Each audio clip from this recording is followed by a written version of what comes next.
Dr. Ivan Soltesz, who is coming to us from Stanford University today.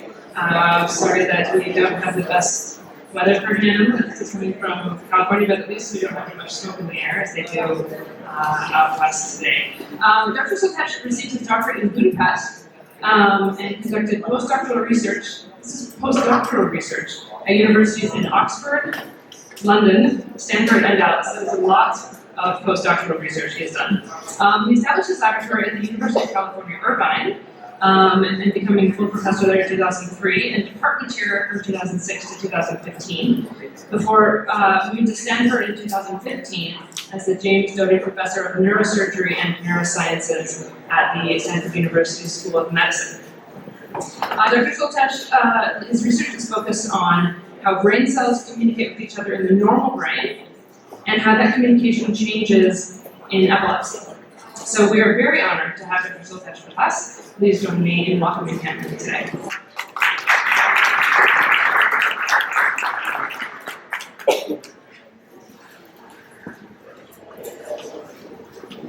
Thank you very much for the kind introduction, and just want to say that it's a great pleasure to be here, and great thanks for the organizers. If you've ever put together a conference, you know how much work that is, right? Somebody has to pay attention to arranging these chairs and the lights and all that, right? So thank you.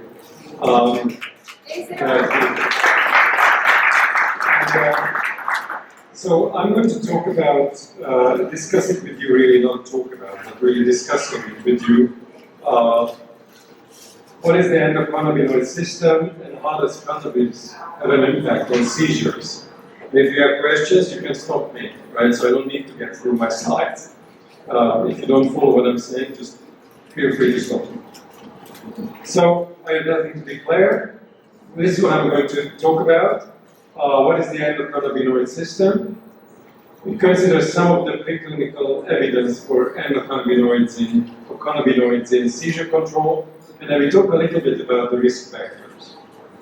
So I don't think I need to talk to you too much about what epilepsy is, but just to touch base. Basically, epilepsy is of course characterized by spontaneous recurrent seizures. Many people are affected, and in addition to the seizures, big problem is what they call comorbidities. These are the other problems that come along with seizures, cognitive impairments, psychiatric disorders, and many other things. The risk of sudden death is higher. And of course, epilepsies really should be plural. We should call it epilepsies, because there are many types of epilepsies, such as temporal epilepsy or Dravet and many others. Many are treatment resistant. That's why it's a problem. And we need really new treatments that can actually help the patient. So I want to give a little introduction about what we know about synaptic communication, so that I can tell you how endocannabinoids actually modulate the synaptic communication. Is that okay? So how does the brain work fundamentally? Let's start with this gentleman, his name is Henry Gustav Mollison, also called AGEM patient. AGEM before they revealed his true identity. AGEM had epilepsy, and at that time they thought it's a good idea to go in there. They knew that the seizures were originating from this brain region called the hippocampus, within here. It means seahorse because all the anatomists thought, the ancient anatomists thought it resembles a seahorse shape. So the surgeons went in there and they removed bilaterally on both sides of the brain, they removed this hippocampus, which cured his epilepsy, but it became, it developed very severe problems with short-term memory. So you could talk to him, he would carry on a wonderful conversation with you, then you would go out up to like half an hour, let's say, fetch a coffee, you come back and you think you can continue the conversation, and he would have no memory of you, right? So that's what we mean by that short-term memory was affected, right? So the reason I mentioned this is to illustrate to you the point that there are these brain structures, and brain structures are involving brain cells, of course, that communicate with each other, right? And so, how does this communication occur? That's what I need to tell you very quickly. So, in a neuronal chain, where you have, for example, neuron 1 and then neuron 2, and in between there is a synapse. Here's the one ending, this is neuron 1, it touches, if you want, or almost touches neuron 2, neuron 1, neuron 2, through this junction, which we call a synapse, and therefore we talk about neuron 1 as the presynaptic neuron, and the other neuron that's on the other side is the postsynaptic neuron. And I need to tell you this because otherwise I can't tell you what endocannabinoid system is actually doing, so that's why I'm giving this biology lesson. Okay? So bear with me. So the presynaptic neuron, when it's active, it sends information across this synapse in the form of specialized molecules, and it then either excites or inhibits the postsynaptic neuron. So either makes the postsynaptic cell also fire and excited, or it inhibits its activity, depending on the nature of that synapse. Okay? So information goes from the presynaptic neuron this way to the postsynaptic. Okay? And what endocannabinoids are doing is that they do something that's exactly the reverse. Okay? Endocannabinoids are going against this information flow. How do they do that? We are going to touch upon it, but essentially what they do is that when this postsynaptic neuron is active, it can release naturally occurring cannabinoid compounds that we refer to as endocannabinoids, because it's endo meaning inside the body, endocannabinoid compounds, and they essentially then tell this presynaptic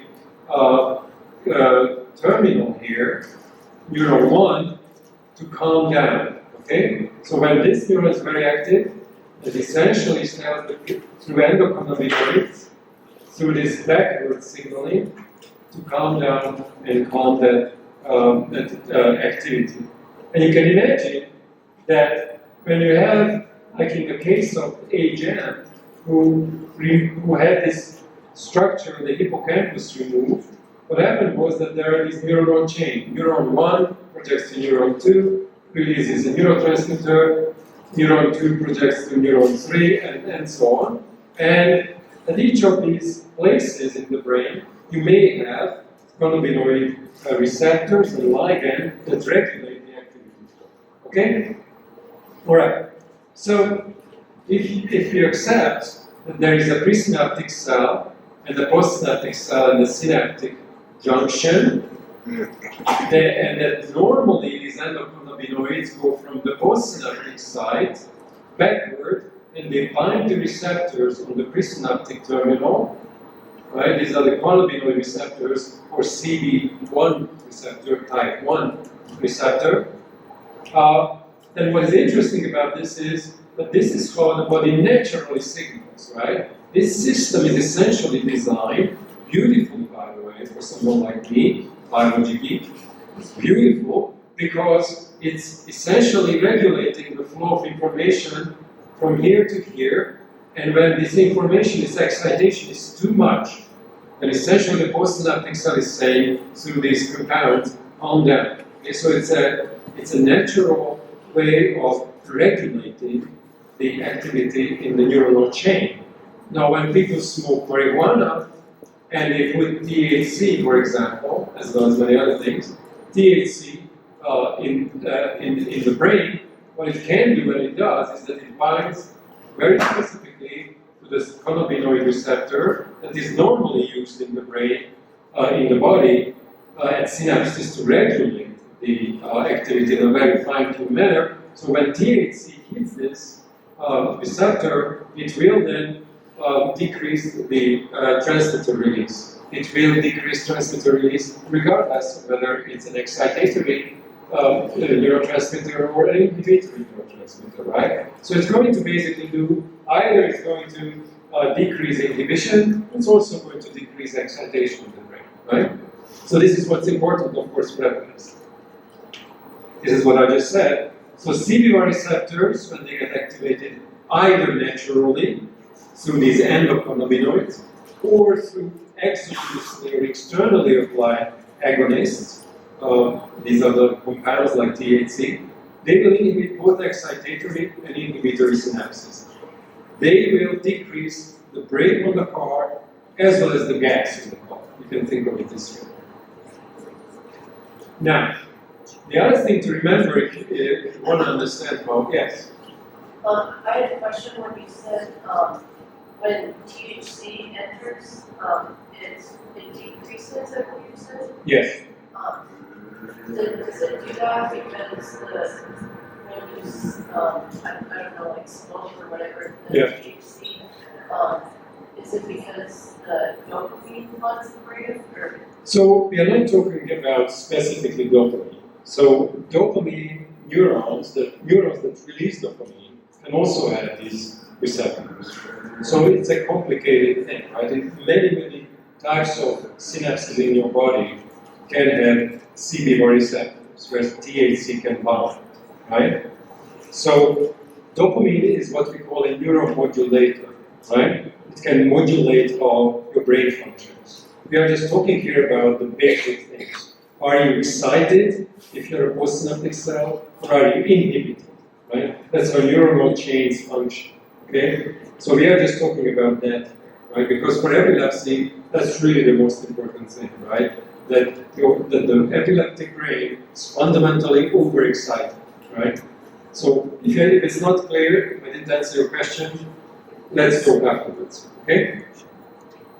So, the endocannabinoid system I mentioned, that I described very briefly, is modulating seizures. And it's not hard to understand, right? Because it's regulating neurotransmitter release. It's regulating inhibition and excitation, naturally. But importantly, the arrow goes both ways.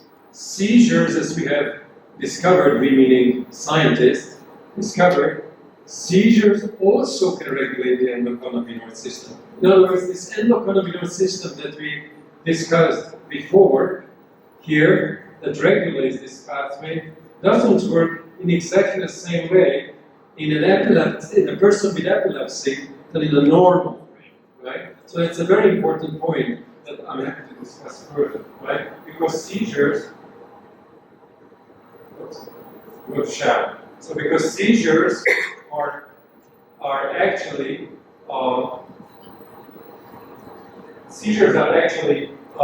can alter this endocannabinoid signaling system.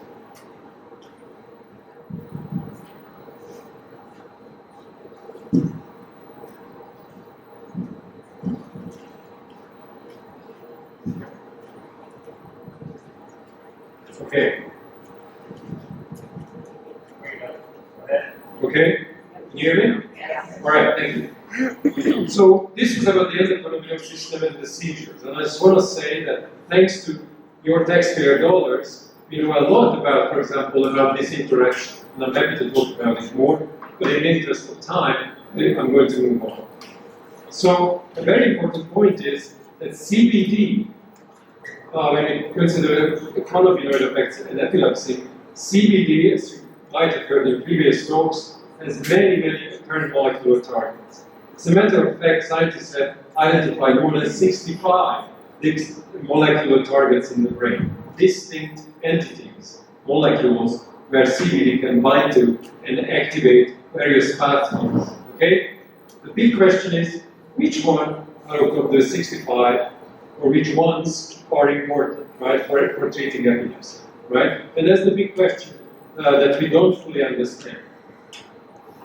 It's a very tough problem, and we don't fully understand it. This is a too complicated slide, and I'm not going to take you through it. I just want to mention it. For those of you who know more about neuroscience, you can look up on it. You can look at this in the papers. Let me just say that there are papers like this one where they did measurements, careful measurements of neuronal activity near these little spikes here that you see are an excitatory neuron spiking in the brain. And when they put on CBD, this excitation decreased, right? Which is what you want in epilepsy, right? If this is an excitatory cell, meaning its effect on postsynaptic cell is that it enhances its activity, right? Then you want this kind of excitation to decrease, right? And CBD is apparently doing that. And in this paper, in other papers, people have shown that magically CBD is actually doing the opposite to inhibitory cells. Those that quiet down the brain, in those cases, CBD is actually making these inhibitory cells fire more, right?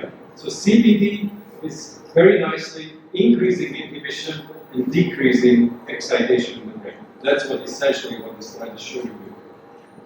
Now, we talk about a little bit now. Let me talk about some of the stuff that, some of the considerations that we have to really go through when we consider using CBD and other compounds and THC long term in children. One of them is, or in adults, but particularly in children. An important point is, as you can already read on the slide, is that there is considerable and strong evidence that the endocannabinoid system, the one that's naturally in your brain right now, when you were a kid or when you were an embryo, the endocannabinoid system played a very important role in making sure that your neurons are forming the appropriate connections with each other at the right time, in the right place, and at the end, your brain became what is in your skull today, right? So the endocannabinoid system, in other words, plays a very important role in brain development.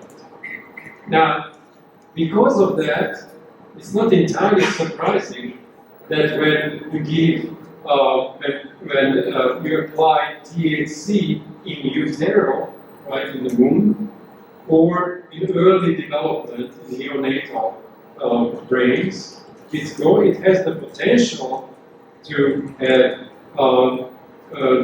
changes in the development of neuronal processes, right? That's because, as I said, naturally this endocannabinoid system is regulating when neurons form connections, and if you give external compounds like THC that can mess with this development, then you can have mismatch or problems with the wiring of the brain. This is understudied, but the fact that endocannabinoids play a role in the brain is well established. And I just want to say that although much less is known, but there is some evidence that CBD, at least at some concentrations, have also been reported to have effects on brain development. Right? So the concentration is hard always for people to really decide, so it's a major question. It needs much more research, but it's certainly, I looked at those papers and there's, I think the evidence is there that CBD, at least at some concentrations, have effect on neuronal path finding, or these neuronal processes find their appropriate target, just as THC does. So in summary, what is it that we know? I mentioned to you that the endocannabinoid signaling is a wonderful system that regulates how inhibitory and excitatory synapses control their own activity, right? It's like a feedback mechanism that very nicely control the activity naturally. Now, seizures induce rapid and long-lasting changes in the endocannabinoid system. I didn't show you the rapidity, but actually have strong evidence that even after one seizure, the receptor numbers are changing drastically within an hour on the terminals of certain neurons. So in other words, seizures are really affecting the natural endocannabinoid system in the brain. CBD, there's evidence that CBD is anticonvulsant in several models of animal models of epilepsy. And CB1 agonists like THC is typically also anticonvulsant. Not always, not in every model, not in every concentration, but typically they are. And why? Well, because when you give an agonist, the CB1 receptor like THC, when you activate the CB1 receptor, that's going to decrease both the inhibition in the brain, but also the excitation in the brain, right? So as long as the gas level is not pushed down as hard, right, as a result of THC, then you are going to have less seizures. That's essentially what this means, that they are anti-convulsive, both of these compounds. Now, exogenous compounds, though, and this is a little warning or like something to consider, more research is needed, but it appears that exogenous compounds can affect indeed neuronal development. So what is it that we still need to know? Somebody like me, we would always, we dream of one day, receiving, $1 billion, and somebody tells us, go crazy and find and solve this problem. So what is it that we would like to do? We mean not just Lila, but the community of scientists working on epilepsy and cannabinoids. We'd like to understand what CBD actually does its job, right, in an epileptic brain, right? That's not known, as I mentioned. We know that CBD binds to and modulates many molecular entities in the brain, many molecules, many types of molecules and signals. But which ones are the ones that are truly important? We have some hunches, but we need more research. I'd like to understand the long-term effects of CBD and THC on brain development, right? I think it's pretty important, right? You may say that in a severely disabled child with some catastrophic epilepsy, the effects of CBD that may be not so good on brain development might be less important than the fact that it may control the child's seizure, and that's a fair point. But as a scientist, right, I would like to understand how does CBD act, and is it a long-term effect on brain development? The other thing I'd like to understand is this, what we call anti-epileptogenic action of cannabinoids. Let me explain what I mean by that. A compound that decreases seizures, we call it anti-epileptic, right? Epilepsy, anti-epileptic. Now, epileptogenic is something different. Imagine that you, or someone you love, has a severe head injury. Even if the person recovers, the probability that that person will have post-traumatic epilepsy years down the road is increased by this event, by the injury, right?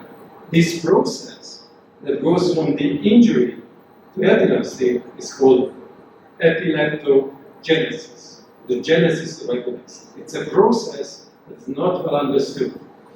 But compounds that may act as anti-epileptogenic, that would, for example, here's a person with severe epilepsy, it would be nice to know, for example, cannabinoids could modulate this process. Could we decrease the probability that, for example, a soldier who had an IED and had a severe head injury somewhere in Afghanistan, and therefore has an increased risk of post-traumatic epilepsy, should we or could we give that person shortly after head injury or weeks after head injury once the initial recovery took place and dampen the probability of post-traumatic epilepsy? That would be wonderful to know.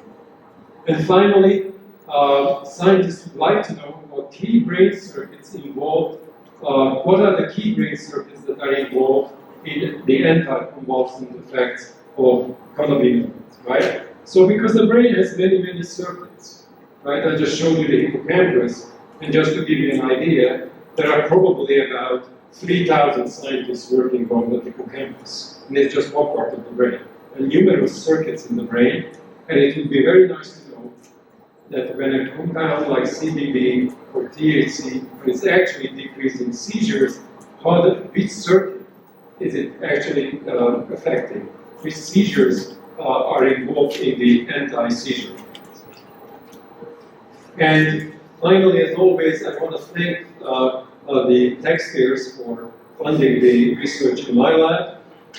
We are supported by grants from the National Institutes of Health, specifically the National Institute of Neurological Disorders and Strokes, as well as by private donations that make it possible through fellowships to young scientists, like fellowships from the American Epilepsy Society, as well as through local funding at Stanford, like the Stanford Neurosciences Institute and the BioX programs that funded, these entities funded research in my lab in epilepsy and cognitive. And I thank you for listening.